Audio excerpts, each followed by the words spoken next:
Vou contar mais uma linda história a partir de agora. Só que eu quero fazer antes um pedido para você. Se inscreva no canal. É um gesto tão simples para você e tão significativo para o canal. Entra no canal, se inscreva, curta, põe o teu joinha, acione o sininho. Para nós isso é muito importante. O canal ganha força e muito mais histórias a serem contadas. Por favor, se inscreva no canal. Agora, prepara o coração, porque a história de hoje é linda.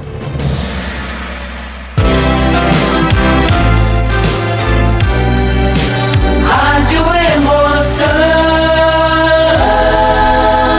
Paulinho Boa Pessoa. A verdade de cada um. Essa história me impressionou. Você já pensou, você de repente ver a cena descrita aqui no começo dessa história? Olha, você vai amar essa história. Você vai amar. Especialmente você que sente muita falta de um pai, que tem muita saudade, desejo de um pai por perto. Você vai simplesmente se apaixonar pelo histórico dessa carta. É comovente. Mas pessoa do bem, eu tenho algo para te dizer. Deus te fez com imensa perfeição, pessoa. Deus dotou você de toda capacidade, inteligência, simpatia, saúde. E Deus está dizendo que você pode ser aquilo que você quiser. Ora, então seja gentil. Afinal de contas, a gentileza gera mais gentileza. Você não acha bonito? Quando você passa por algum lugar e você sabe que alguém ali está fazendo bem para outra pessoa, você não acha esse gesto lindo? Então é isso que você vai praticar na tua vida. A gentileza gerando mais gentileza. E se sobrar gentileza, manda um valeu demais aqui para o canal do Paulinho Boa Pessoa. Será muito bem-vindo. O ícone é um coração e dentro dele um cifrão, onde você faz a doação feita com muito amor. Ô Paulinho, agora conta a história que você falou que é tão linda para quem especialmente sente a falta de um pai. Vou contar, porque nesse exato instante, nesse exato momento, eu digo a você que começou.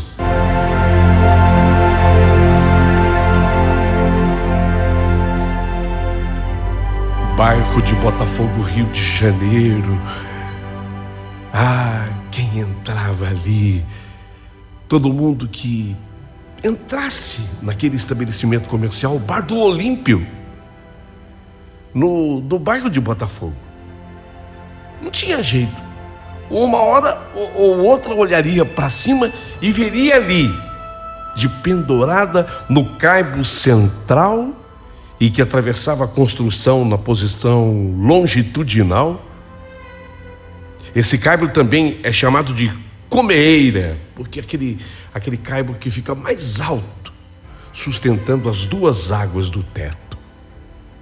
Ali, exatamente ali, uma corrente prendia uma cadeira, que era sempre muito bem cuidada, essa cadeira feita em madeira escura, também sempre o seu verniz retocado de dias em dias, e onde jamais o seu Olímpio permitia juntar poeira.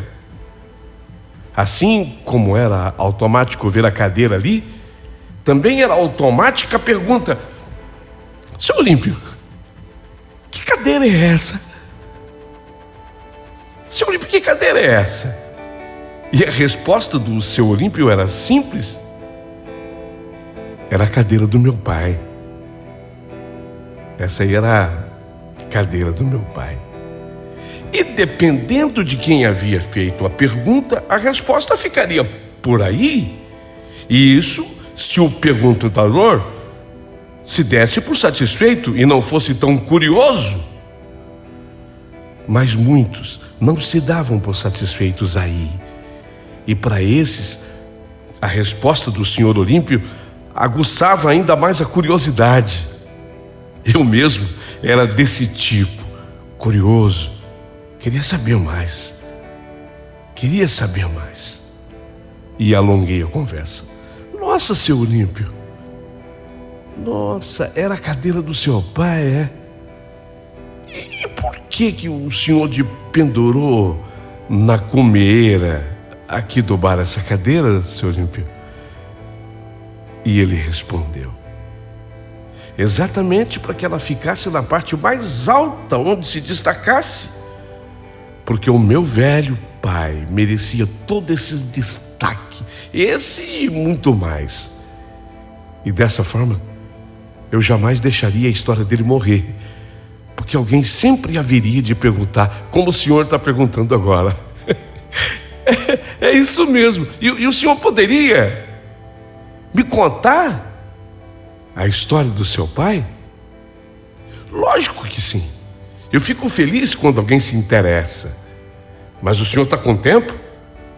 Porque a história é longa. O senhor está com tempo para escutar, para ouvir? Eu tô com tempo, e mais do que tempo, eu tô com muita vontade de conhecer a história do dono dessa cadeira. Pois então, se prepare, que eu vou lhe contar. Mas eu vou contar desde o comecinho. Pode começar do comecinho mesmo. Eu tô ligado, eu tô atento. Qual é a graça do senhor? Valdir, olha, escute então. Do meu pai eu herdei principalmente o espírito aventureiro, uma vontade imensa de conhecer o desconhecido, de não ter medo de enfrentar a vida e as dificuldades que a vida sempre apresenta. Eu aprendi com meu pai não ter medo de ir à luta e com decisão,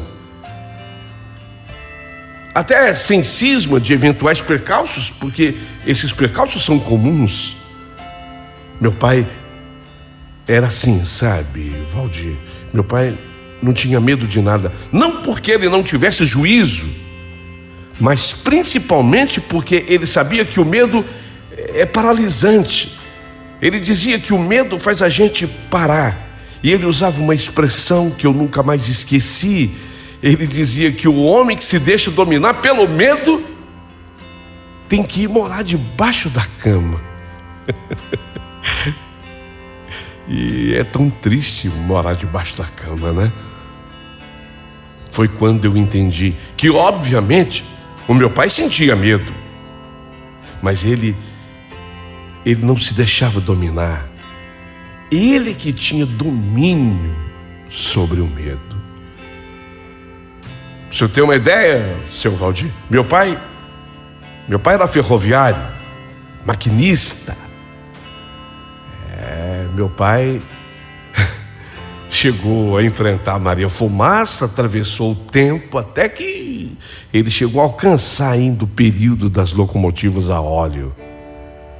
Às vezes, ele era obrigado a passar dias e dias fora de casa, e todo mundo apostava que ele iria abandonar a profissão quando meu pai ficou viúvo, ainda tão cedo na vida. A minha mãe morreu vítima de anemia, mas eu sempre suspeitei que tenha sido, na verdade, aquele câncer de sangue, leucemia. Quando a minha mãe morreu, eu tinha apenas 4 anos de idade, tanto que eu não me lembro de como era a minha mãe.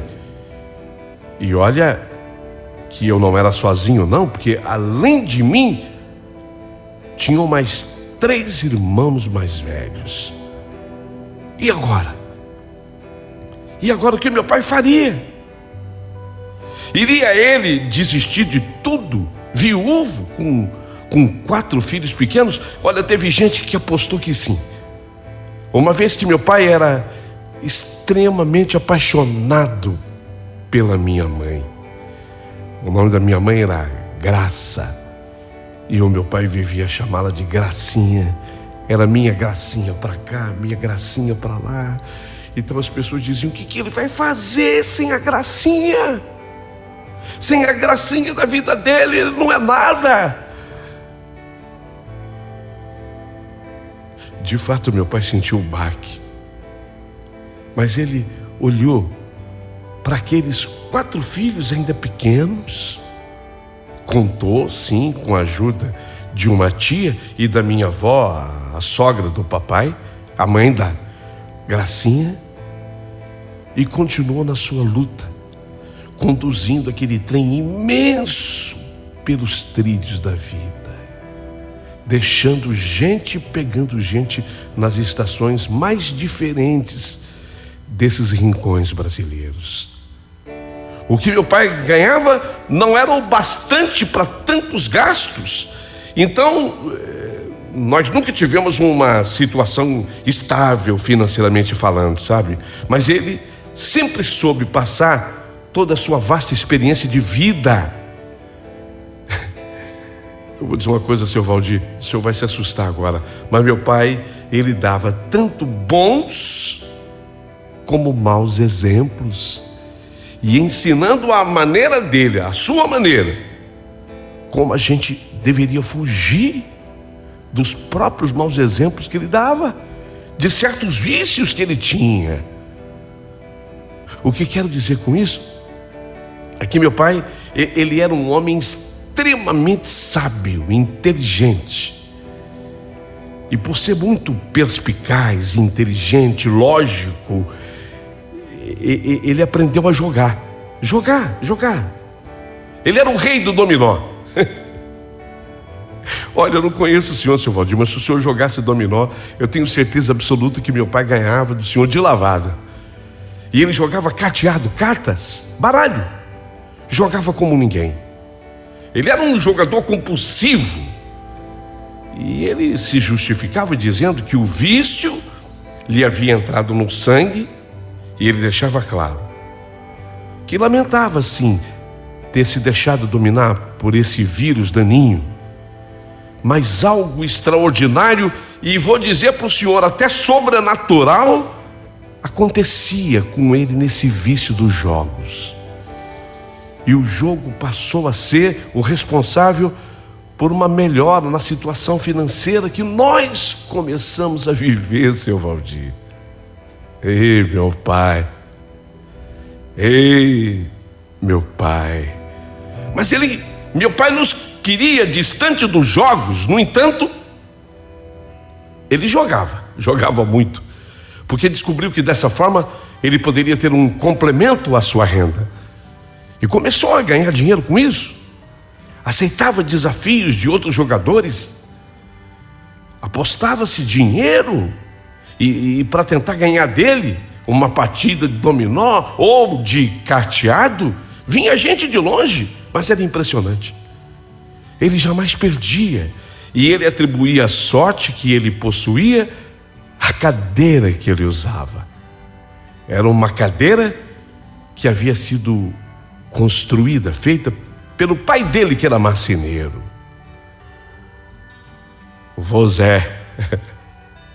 Era assim que ele falava: vô Zé. Ei, vô Zé. Eu não cheguei a conhecer o vô Zé, mas meu pai era tão bom pai que ele mostrava respeito pelo pai que ele teve também. Então, o meu pai, quando ele se sentava nessa cadeira que o senhor vê agora de pendurada, ele se tornava imbatível.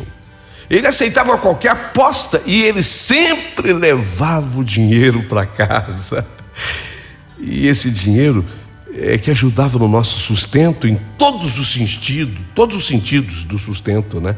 E assim a gente comia, vestia, podia até estudar.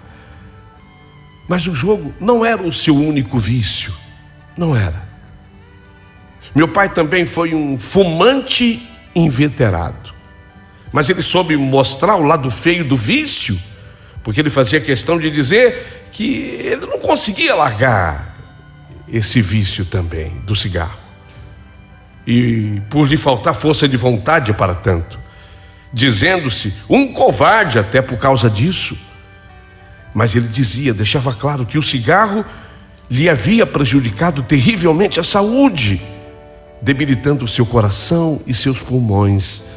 Ele pegava assim um maço de cigarro e mostrava para a gente, dizendo: olha, isso aqui me roubou décadas de vida. Décadas. Ele sempre fazia questão de lamentar que, quando jovem, ninguém tivesse feito esse alerta para ele sobre isso. O pessoal daquela época, segundo ele, achava até bonito ele fumar, mas ele o fazia. E ele o fazia quando não era moda falar mal de cigarro. Ainda se achava charmoso, bonito a pessoa que fumasse. Ele tinha o vício, mas com sabedoria ele sabia nos manter longe desse vício também. O senhor está entendendo, seu Valdir? O senhor está entendendo? Assim era o dono dessa cadeira que o senhor vê de pendurada.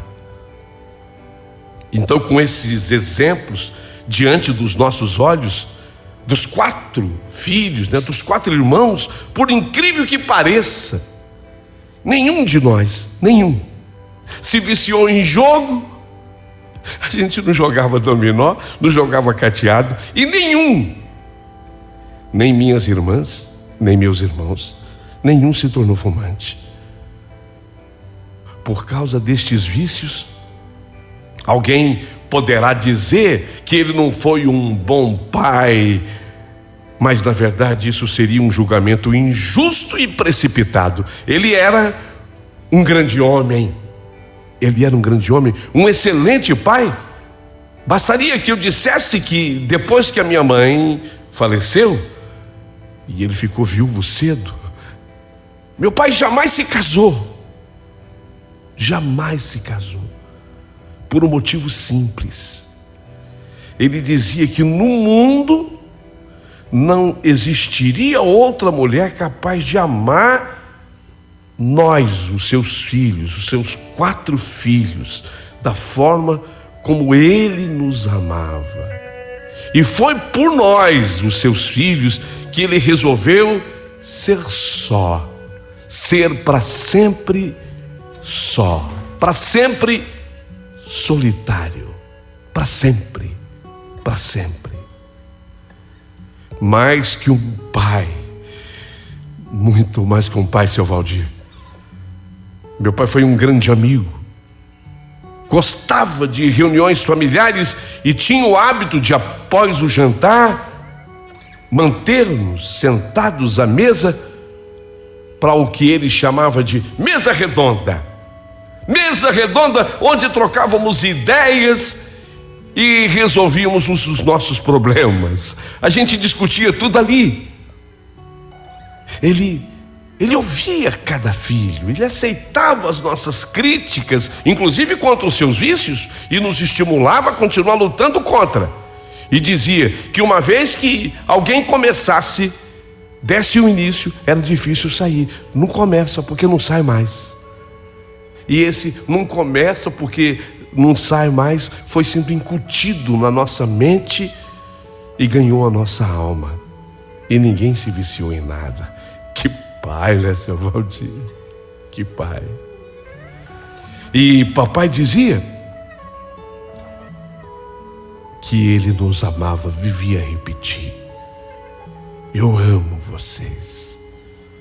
Vocês são os meus tesouros da vida. Naquela época, os vícios mais falados e praticados eram chamados, entre aspas, inocentes: fumo, bebida, jogo. Bons tempos aquele em que droga a gente nem escutava falar. E se houvesse, e devia existir, era exclusividade de pouquíssimos. O meu pai, ele não gostava que nós o chamássemos de senhor. Ele não gostava que nós o chamássemos de senhor, dizendo ser um tratamento muito cerimonioso para pai e filhos, onde deveria imperar a amizade, a confiança, o respeito, mas sem cerimônia.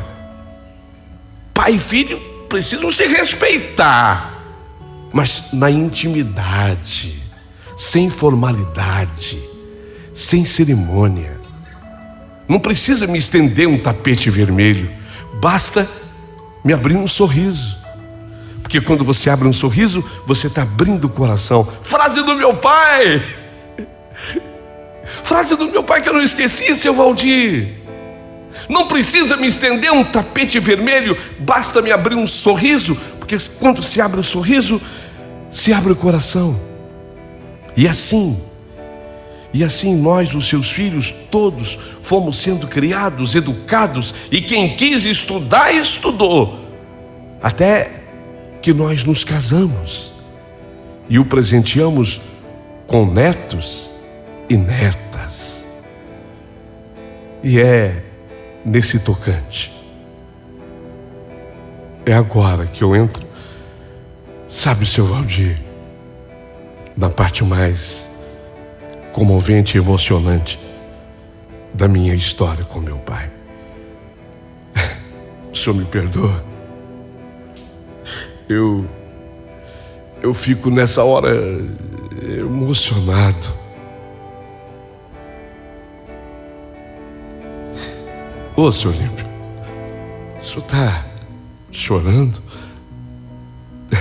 Essa hora sempre vem uma lágrima. Se o senhor quiser dar um tempo. Não, eu quero continuar te contando, porque essa hora eu me emociono mesmo. Bom, seu Valdir, voltando à história, eu me emociono porque eu tenho uma filha de nome Heloísa. Óbvio, né? Neta do seu Matias, o meu pai. Mas a Heloísa, quando ela tinha 16 anos, ela sofreu um acidente com fogo. Ela, na mocidade, tinha 16 anos, acendeu uma vela, colocou no criado mudo. Ela estava fazendo uma espécie de uma simpatia, que agora não vem ao caso discuti-la, mas erroneamente ela deixou a vela acesa, queimando num pires, em cima do criado mudo, de maneira inadvertida. Não se atentou por 1 litro de álcool que ficou próximo. A Heloísa adormeceu desse jeito, e a vela tombou. O senhor acredita? Algum vento pela janela entrou, tombou a vela em cima do litro de álcool, que explodiu. E o líquido incandescente do álcool, ao explodir, foi para a pele do rosto da minha filha. A pele do rosto da minha filha Heloísa se dependurou. E ela, no desespero, inexperiente, 16 anos, no desespero, sem ninguém em casa para acudi-la, se alguém tivesse abafado, né? Se tivesse alguém perto com um cobertor, alguma coisa do gênero, tinha que abafar. Mas ela, inexperiente, ela entrou debaixo do chuveiro e tudo piorou. Minha filha, na flor da idade, ficou com o rosto completamente desfigurado. Totalmente desfigurado. Na época, olha, seu Valdir, na época era muito difícil de se conseguir uma cirurgia plástica corretiva. Os médicos cirurgiões eram raríssimos e caríssimos. E não tinha nenhum tipo de cobertura como existe no mundo de hoje, essa coisa de INPS, o SUS. Não havia esse tipo de cobertura para que se pudesse reparar tão terrível dano. Então a minha filha sofria muito com isso. Ela se julgava feia. Ela era linda. A minha filha era linda, mas com o rosto deformado, as cicatrizes causadas pelo álcool incandescente, aquele fogo. Ela se julgava feia. Ela se isolava das pessoas e do mundo. E foi aí, seu Valdir, que novamente entrou o meu pai. Entrou meu pai nessa história. Ele, aqui mesmo, nesse barracão que o senhor está aqui agora, de duas águas, aqui nesse prédio, aqui mesmo. Aqui, esse bar não me pertencia, não era meu, eu nem sonhava com isso. Então ele, o meu pai, por iniciativa própria, ele promoveu um desafio de dominó e carteado, apostando dinheiro, e dinheiro alto. Ele dizia que com isso ele iria conseguir arrecadar o dinheiro para a cirurgia da neta. E ele começou com a maratona de jogos. Ele recebia aqui os seus desafiadores, apostando dinheiro. Corria o ano de 1963. Faz tempo. 1963. E a história dos desafios se espalhou por todo o bairro de Botafogo, Rio de Janeiro inteiro. A conversa começou a chegar aos ouvidos de várias pessoas, e cada vez mais pessoas vinham ao bar para desafiar o meu pai. E ele sempre ganhava os desafios, ganhando os jogos, as partidas de dominó, o carteado, o jogo com baralho. E na medida que ele ia ganhando, ele ia juntando dinheiro. Mas o que ninguém sabia, naquele ano de 1963, o que ninguém sabia é que aqui mesmo no Rio de Janeiro, um jovem, um médico cirurgião plástico, estava ganhando grande notoriedade devido a um incêndio que aconteceu no Gran Circus americano, que aconteceu em Niterói 2 anos antes. Foi em 1961 esse incêndio. Foi terrível esse incêndio, com um saldo de 503 mortos e mais de 800 queimados, seu Valdir, gravemente. E um médico jovem, cirurgião plástico, se despontou no tratamento dos feridos, salvando a vida de muita gente e com resultados estupendos em suas cirurgias reparadoras. O senhor vai se surpreender agora. O nome desse médico era Dr. Ivo Pitangui, famoso. Ivo Pitangui, famosíssimo Ivo Pitangui. Em 63 ele não era ninguém. Quer dizer, ele era grande já, mas o nome não era famoso, não era conhecido, mas ele era grande. Com o seu talento, ele conseguiu salvar muitas vidas de vítimas do Gran Circus americano de Niterói. Incrível. A história chegou ao ouvido dele, desse médico. Foi exatamente aí. Ele vinha com a técnica da cirurgia aperfeiçoada pelo número de atendimento feito às vítimas do Gran Circus americano. O senhor sabe que foi uma tragédia o que aconteceu no Gran Circus americano, mas o Dr. Ivo Pitangui desenvolveu a técnica dele de tanto atender pessoas. Ele chegou a atender 800 pessoas, operando essas pessoas. Você imagine, ele que já era bom, talentosíssimo, a prática que ele adquiriu, a técnica que ele desenvolveu. Imagine, quer dizer, o senhor percebe?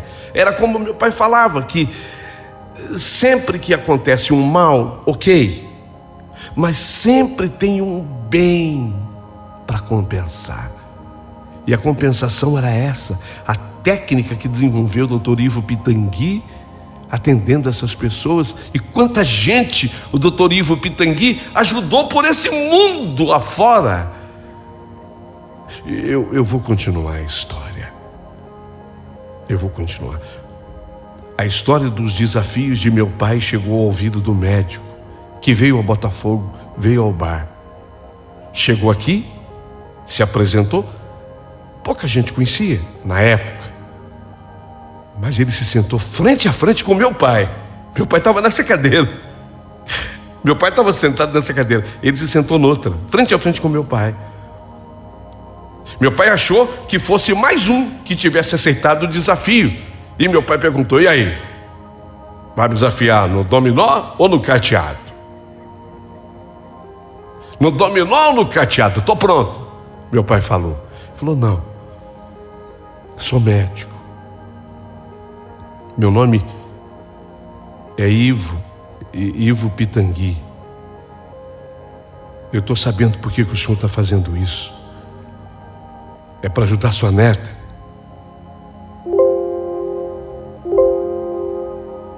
Meu pai confirma a história. E aí, ele se ofereceu para operar a Heloísa, minha filha. Meu pai começou a chorar diante dele, sentado nessa cadeira. Meu pai começou a chorar, agradecido. Imagine, as cirurgias aconteceriam pelas mãos do grande doutor Ivo Pitangui.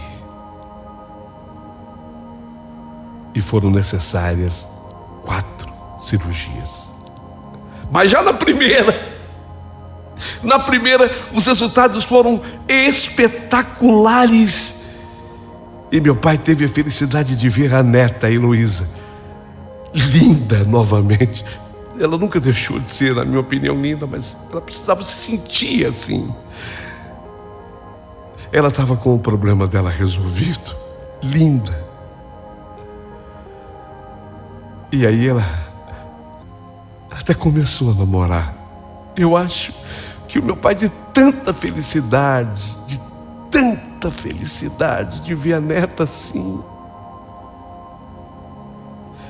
ele que já vinha sofrendo com problemas cardíacos e pulmonares, sentado na sua cadeira, num jogo comemorativo, ele se sentiu mal e, sentado na cadeira, ele tombou sobre a mesa. E foi assim que o meu pai morreu. Foi assim que ele morreu.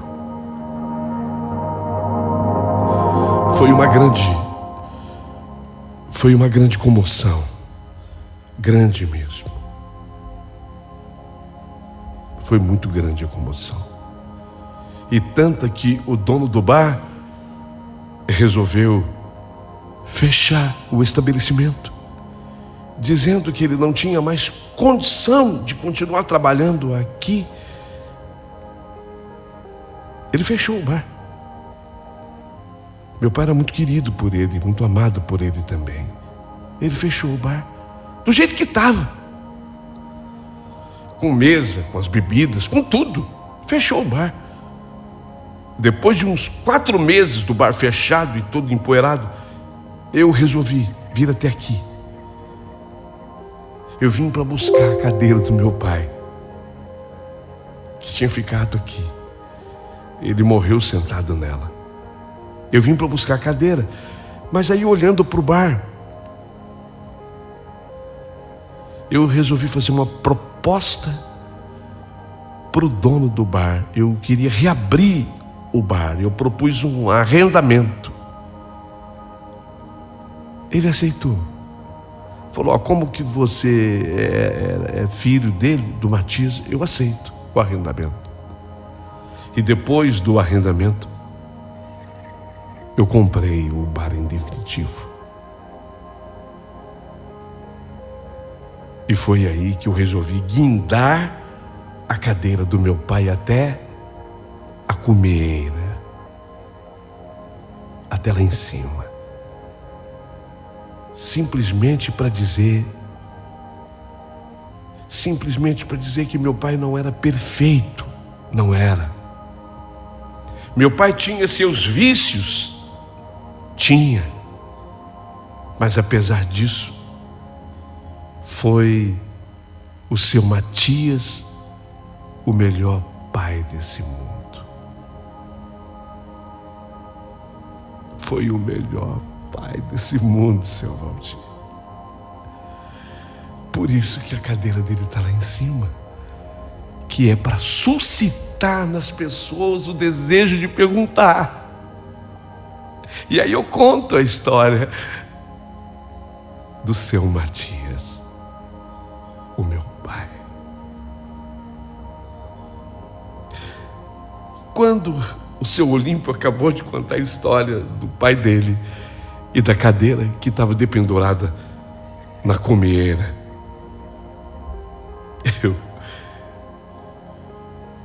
eu comecei a chorar. Eu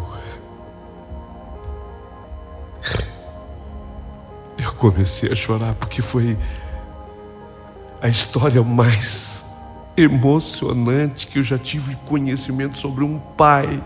Sabe, Paulinho, boa pessoa, eu já ouvi tanta coisa sobre pai, músicas lindas, aquela do Fábio Júnior, maravilhosa.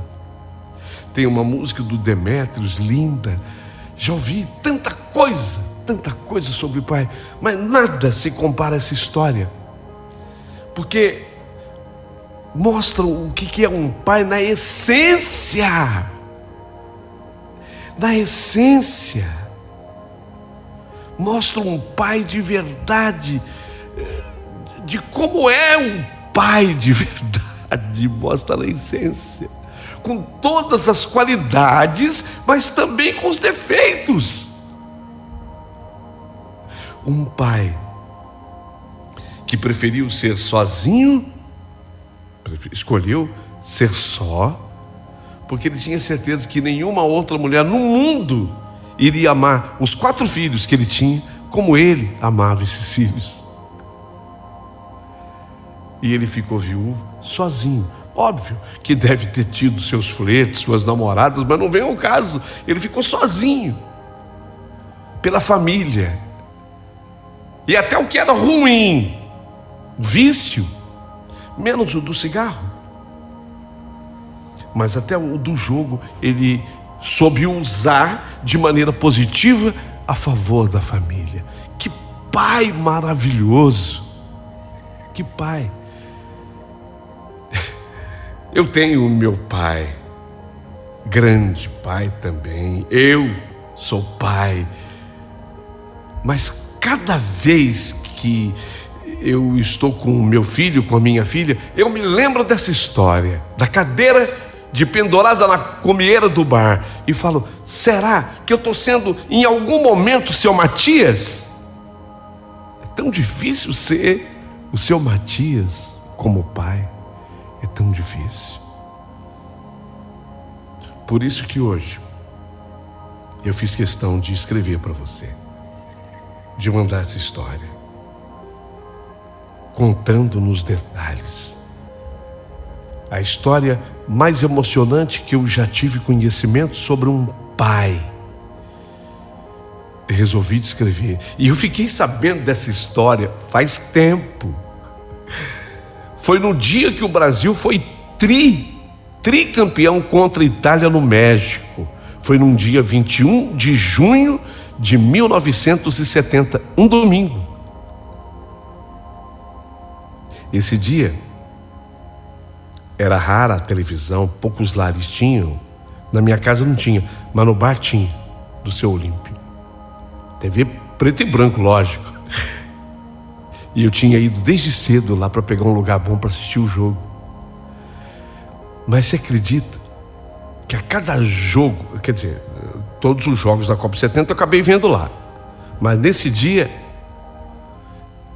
afinal, no dia 21 de junho de 70, a cada gol que o Brasil marcava, todo mundo comemorando, eu olhava para a cadeira de pendurada no teto. Eu olhava para a cadeira. Parece não, a cadeira balançava ao sabor de algum vento, ou quem sabe pelo som produzido, né? Pela bagunça dentro do bar, que era um barracão duas águas. Então a cadeira balançava. Eu falava, puxa vida, esse pai está aqui. Esse pai nunca saiu daqui. Aí eu olhava para o seu Olímpio, ele olhava para mim. E eu tinha certeza de que aquele pai ainda morava no coração dele. Faz tempo. Nunca mais voltei, depois o bar fechou. Óbvio que a família deve ter ficado com a cadeira. Não tive mais contato com aquela gente. Seu Olímpio já deve ter partido dessa para uma melhor, porque ele... porque... Nossa, de 70 para cá, são muitos anos. Mas eu nunca mais esqueci essa história. E é sobre ela que eu quero que você comente aqui abaixo do vídeo. Quero receber o teu comentário. Quero perguntar para você se, como pai, um dia você já foi parecido com o seu Matias. Se o teu pai um dia já teve alguma semelhança com o seu Matias. Ou se você sofre por não ter tido na sua vida alguém parecido com o seu Matias. Manda o seu comentário. Dá o teu joinha na história. Se inscreva no canal do Paulinho Boa Pessoa. E manda o seu valeu, que é sempre muito bem-vindo. A cadeira de pendurar.